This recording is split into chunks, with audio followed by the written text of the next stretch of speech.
Tell me, how many of you were thinking of work, children, dinner, kitchen while practicing Kumbhak?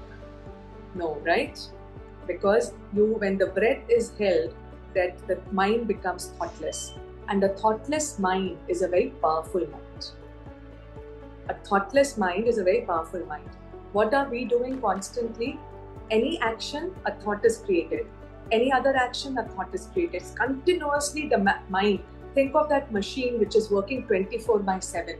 A point will come and the machine will say, okay, boss, now I'm not going to work anymore. It will collapse. Similar thing is happening with us. In earlier days, think of our grandparents and all, there used to be so many instances where they would be completely not in the mind. Now, as an educated society, we are more in the mind, we are less in the body. So the whole practice of yoga and pranayama is to bring you back to the body.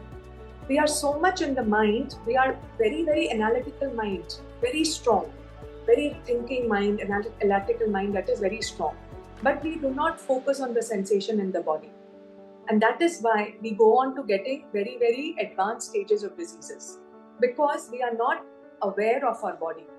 Any disease that is going to happen, if you have prolonged headache, if you have prolonged migraines, if you have prolonged acidity, if you are not able to sleep in the night, all of these are signals given to you by your body that some process inside you is not doing well, and pay attention to it.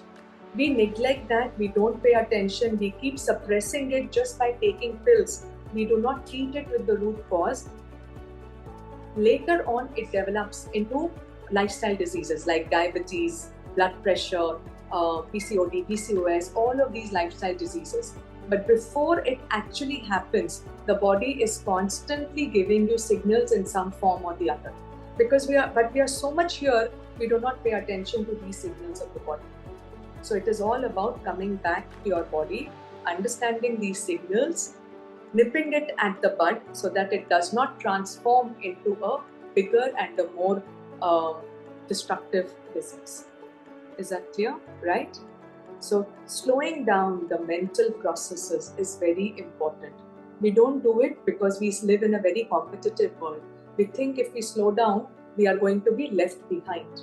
But sometimes taking a step back can help you move forward, right? Kumbhak is very important. See, whenever you want to do anything strong, you apply Kumbhak. Think of anything when you want to throw something. What do? You inhale, you hold the breath without even realizing it. Then on exhalation, you throw it.